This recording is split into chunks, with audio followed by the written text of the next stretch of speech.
In the abridged Likutei Moharan, lesson number 22, there Rav Nosson, who's the one who's writing it in that format of the abridged Likutei Moharan, he expresses a very powerful idea.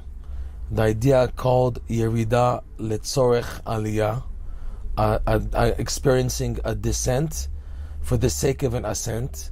And there's a different wording also, Yerida Tachlit Aliyah.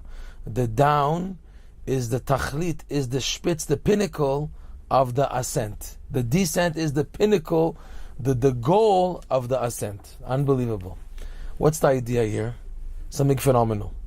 That he says, throughout life, no matter what situation, you never end in a down.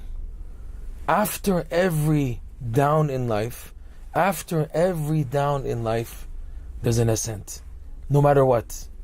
The descent is followed by an ascent.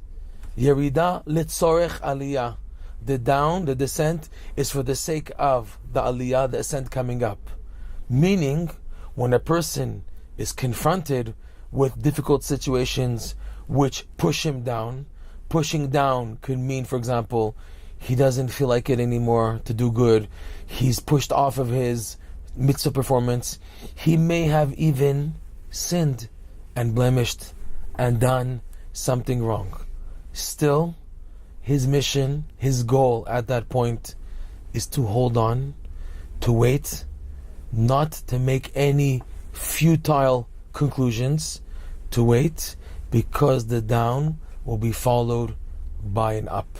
And this is also indicated in the formation of the daily cycle, that the Jewish day, according to the Torah, we start at the night. The day begins not at morning, at sunrise. The day begins at sunset. At nightfall, that's when the next day starts. If you look at the Hebrew calendar, the Hebrew date starts at the beginning of the night. So if today was Tet, the 9th of the month, tonight will be already the 10th, the next day already. Whereas by the other world, it's not like that. The day starts at midnight, and then from there we start, right?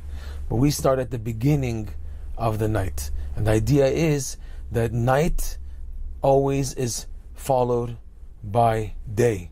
The beginning is night, and afterwards there's day.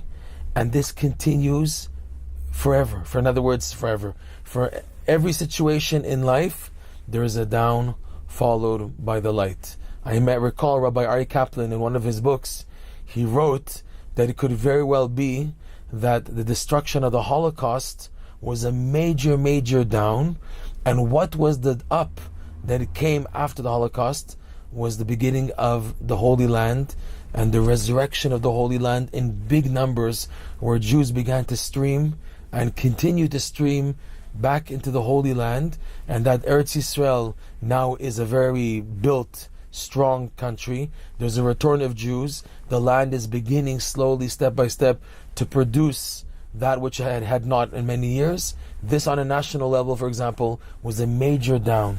Millions of Jews killed, slaughtered, sacrificed. Terrible damage, destruction. But the follow-up is also amazing. That we have access now to the Kotel, to the Western Wall, to all these holy sites here. We can live here with Jewish pride. That's one of the big differences of living a Jewish religious life in the Holy Land as opposed to the diaspora, that here the Torah comes first. For example, when a person buys a house here, he makes sure that there's a place to build a sukkah. In other words, that's priority. And not, if he's in diaspora, we have to go with the law of the land, and if I don't have a place to build a sukkah, okay, so I have to do without a sukkah or something like that. Priority is the Jewish beliefs and ideology that comes first, for those who are looking for it, of course, right? But this is an example of a major down, a crash, a destruction, which led to a major light afterwards.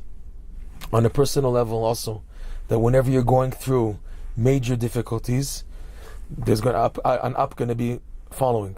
And more than this, commensurate, according to how severe the descent is, how much pressure, how much things are falling from so many directions, you just can't handle it, and it's too overwhelming, commensurate of that severity, that's how great and big is the ascent followed.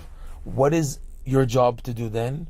Your job is to try to be as positive as possible, and not to give up, not to accept the down as that's it, I'm finished and it's all over and this is the end. Even if you may even say it, but in your heart you don't mean it. And keep that inner desire strong, that you believe that there's hope.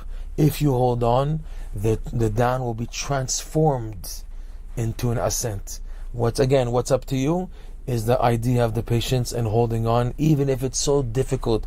Even if you've fallen into, willingly or unwillingly, have blemished and sinned, still to hold on and to believe this was sent from heaven to prepare you for something greater.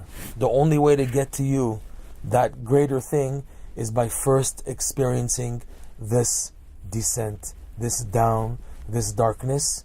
And the process is from the darkness to come into the light. And this is done. One of the reasons given is that this down creates a tzimtzum, a vessel, a constriction, to be able to allow you to receive the light of the ascent following. And they want to shine you. Heaven wants to give you goodness, but you have to have the vessels to receive it, so you don't explode, you don't crash, you don't shatter. So the down is a preparation for the coming up, and commensurate to how severe it is. That's what good and amazing breakthrough is awaiting. The idea is patience.